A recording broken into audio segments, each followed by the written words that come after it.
They might see Jules's backside going across the windows.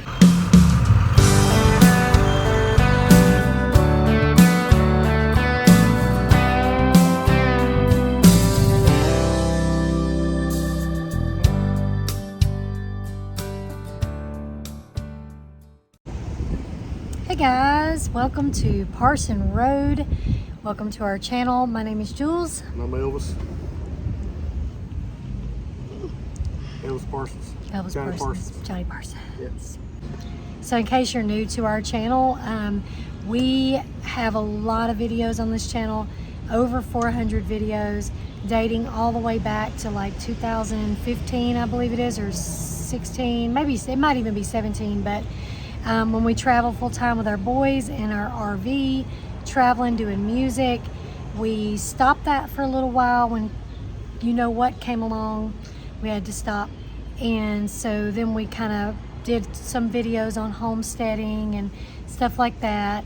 And then because it's our heart to travel, we went ahead and bought a bus, built it out, and we have videos all on that. So if you want to go back and look at some of those, you can. And now we have the bus mostly built, and we are living and traveling in it full time on the road, doing music, doing what we love. So we know it's been a minute since we got on here and did any videoing, and we want to say welcome to all of the new subscribers. And we're kind of in a season of local, we're not really moving with the bus at the moment, but we wanted to get on here and share a little bit about some of the things that we have, I guess not really regret would be a strong word, but maybe some things, 5 things that we would have done differently, that we wish we might have done differently, or things that we might actually change and do differently. The first thing I would have done differently is looked at the drivetrain a little closer, and I seen a good engine and drivetrain when we looked at the bus, but I wasn't thinking about the running gear, and it's the slow running gear. It's the 545 Allison slow running gear that's got the computerized governor that you have to plug into and change like this, and then if you change it, you only get 4 or 5 more mile an hour, which we might look at doing that. But differently, going back, I would have definitely bought something that would do over 61 mile an hour, 60. Yeah, because we are the slow pokes that you're gonna have to pass on the interstate. Yeah, but that's okay. I mean, so far we've been all right. Only a few people got real mad at us, and usually if they can pass us, they don't usually care about it. So, and probably if they're getting mad at us, they're going to get mad at us about something else anyway. Right. So it's okay. Plus, I used to drive a concrete mixer, and them things wouldn't do over 60 mile an hour. They had governors on them, and the owner of the company got mad at one of the drivers. It was wound up getting caught doing 80 mile an hour, and that driver messed it up for all the other drivers, and they put governors on the trucks, and then they do 60. So I'm kind of used to it. I'm used to driving at that speed, but it gets tough when we're trying to make a day, or we've got a time limit to be somewhere. You got to add another hour or hour and a half to get there. It just gets tough on that. It does, and I'm following behind him, and so usually I'm the one that takes the brunt of the anger. But then I hear that bus lady horn blowing up there, and I know that you got me. Yeah. Second thing is the mileage. When I test drove that bus, looked like the speedometer and everything was working. It did. I seen it had 200,000 on it, 200 something thousand, but when on the way home that night, the speedometer quit working. And so all the mileage hadn't been counted on the thing, so there's probably way more mileage on it than that. We have no idea. We don't really know how much mileage is actually on the bus. Yeah. I took the the wires off the back of it and everything off, and I blew them out with air. I need to go back over them with cleaner, but I blew them off and they started working, and then they would stop working. So I don't know what's actually up, still dealing with that. Yeah. But the mileage is another thing. We needed less mileage, and I needed to be sure that speedometer wasn't going to stop working. Because it has over 209,000 miles. And, but that's what it had on it when we bought it, so therefore it's not counting it. Looking back on it, I believe we overpaid for our bus. We paid $5,000 for it. We were just itching to get back in something. And get something and start building it, and I think we kind of let the desire, the drive to get back in something overwhelm us. Yeah, so maybe our advice would be to slow down, take your time, do your research, think it through, and shop around. The third thing that we wish we would have thought about or done differently, and we said this before when we were in the planning stages of it, is the bedroom, the setup and the layout.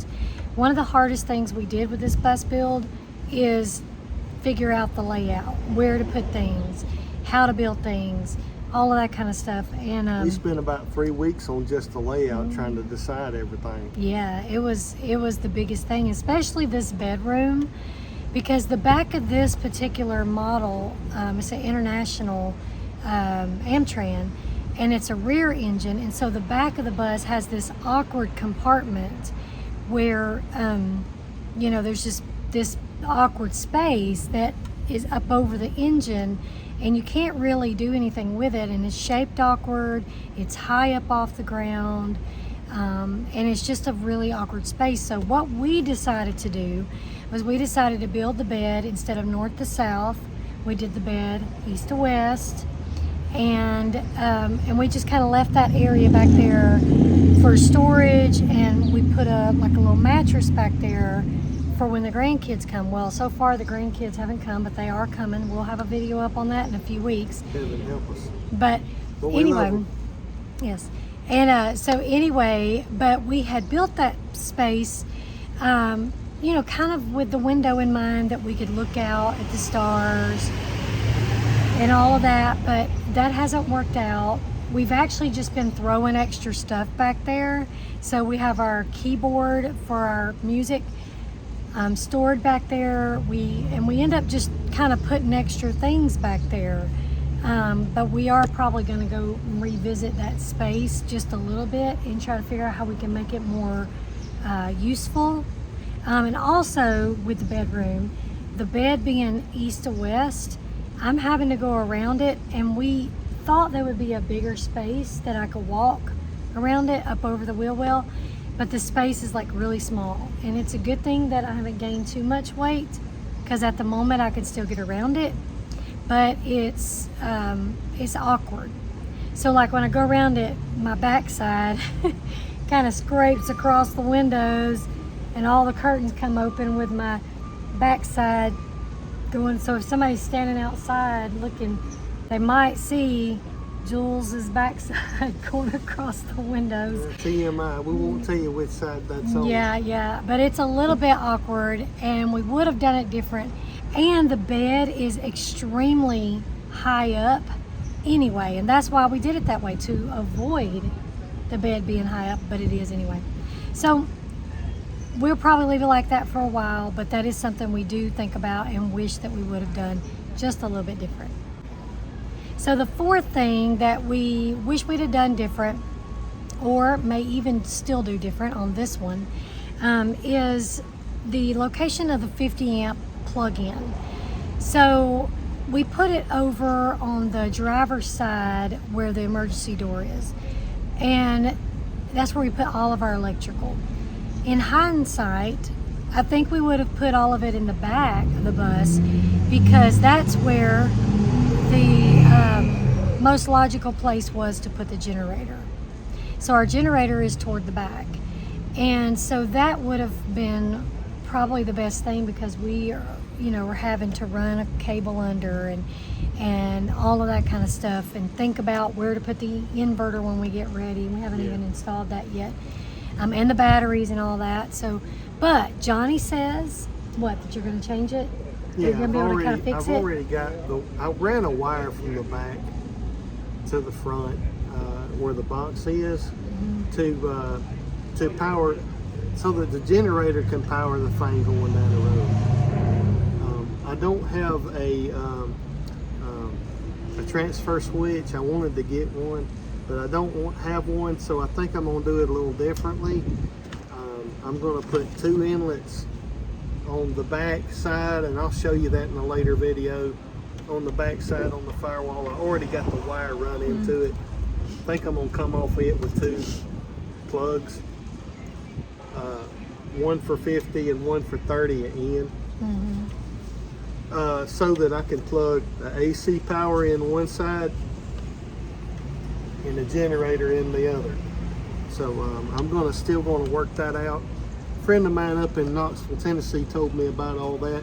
That's how he did his bus, but he's got a Prevost. That's what I'm thinking about doing, but that's probably what I'm going to do. Stop using the one on the side that I put on there. And probably going to keep it on there though. Yeah, and probably for just if you're thinking about where to put your 50 amp plug and all that, just think it through real good as far as maybe, hold on a minute. So you might want to think about where you want to put your generator. We know another singing group that has a school bus, and they have their generator like on a rack on the back of the bus, and so they put the plug-in for the 50 amp right there on the back of the bus where the generator is, and that's a pretty good idea. Yeah, that's a good idea. Because then you can just plug in straight from the generator. You can do that going down the road. Because you can just take and plug in. It's right there. There's no distance. You don't have to worry about a long cord or anything like that. It's just right there. But you'd have to make sure you locked it in, because going down the road, it might shake. I would think it could shake out. Well, all of mine is going to be on the inside of that engine bay. Yeah. Yep. So anyway, on the inside, the engine and all of that, the design of it makes it hard for the bed in the back room. But on the outside, it gives more space to work on the engine and more space for engine bay. So that I do like. yes. Hindsight is 20/20, but Yes. I But I'm have nearly going blind. How's it go? I've rethought the body style of the bus. I love that look, the flat nose bus, and I still love our bus. I like mainly that's the main look. reason we wanted that. I wanted that bus is because I like the body style. But looking back on it, I think I may have went with a front nose bus, a bus with a nose on it. Because I've seen accidents, and if somebody hits you or a truck hits you or something, you're gonna be hurt or either messed up. So that's every time I'm passing another truck or a bus or something, I'm thinking, okay, Stay in your lane. God keep me, have me, Lord. And so, because a flat nose bus can be more dangerous than one with a nose. Yeah.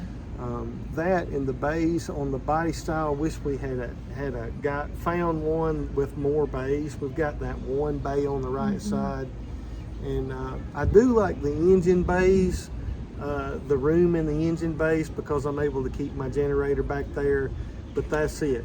I wish we had found one with more storage space on the outside and bays. A lot of times when you find a bus that is more for sports teams, like school sports teams, they're still school buses, but they're used for like field trips and stuff. They will have more bays in them. So it would have been good to have about 4 bays, because we could have put our music equipment in there, traveled with that. But right now we have all of our music equipment in our vehicle that I drive behind. And so that can be a little iffy. Now, we built the closet just for our music equipment, but I'm not sure it's gonna fit. We haven't tried it, and we have some other things in there right now. So if we can get that back bedroom section maybe functional for something, we might be able to actually make more room in the closet for our equipment. But anyway, yeah, bays would have been very nice to have, because the one bay we have, we're putting like camping gear in there and tools. So like the battery charger, you know, the water hoses and all that kind of stuff is going in, and the camping chairs, you know, anything like that's going in that one bay. So anyway, so that's number 5. So we're kind of sharing these things just especially for those who might be watching us and you're thinking about building, or you are in the process of building or something like that. This is just to maybe give you some ideas, some things that we learned, that we have learned and are still learning is functional. So a lot of times you don't realize that what you need and what you don't need and all that kind of stuff. And so hindsight is 2020. Those are the things that we wish we would have done better or thought about, or may even in the future change. So I'm just going to go ahead and give you a plug right here. See this shirt he's wearing, Parsonroadmusic. So you can get those shirts at parsonroad.com. You can order that as well as our music and necklaces, hats, all of that kind of stuff. Oh, he's going to show you the back. Yeah, it says if you're still breathing, there's still hope. And that's our motto too, right? So that's just a plug, parsonroad.com. Go visit there. You can also see our schedule where we're going to be. I'm updating it weekly.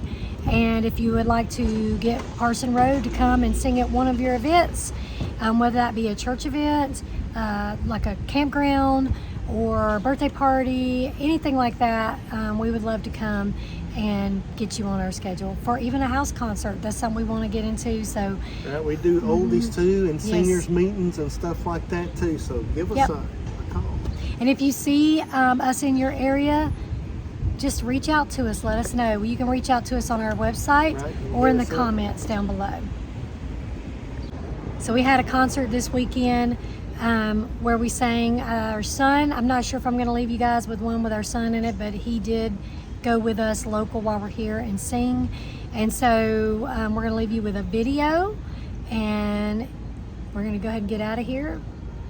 Give us a thumbs up, share this video, subscribe, and comment. We love reading your comments. All right. And if we love you, we need you, we thank you. Yes.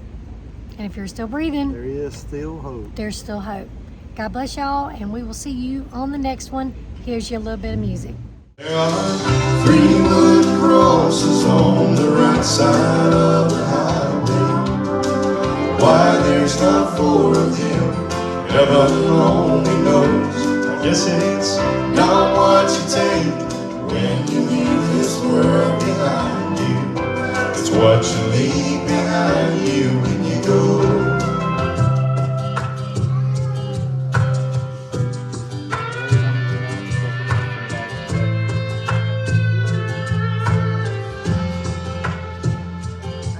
Your life may be falling apart, a wreck in the dark. You can't see your way through, but there's one pursuing you, because hope has a name, love has a name, peace has a name, and it's Jesus. Hope has a name, love has a name, peace has a name, and it's Jesus.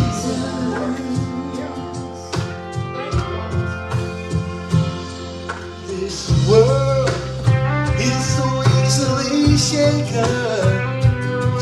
This world has fallen so far, and there's a need for salvation, and this need goes straight to the heart. Hope has a name, love has a name, peace has a name, and it's Jesus, Jesus. Hope has a name, love has a name, peace has a name,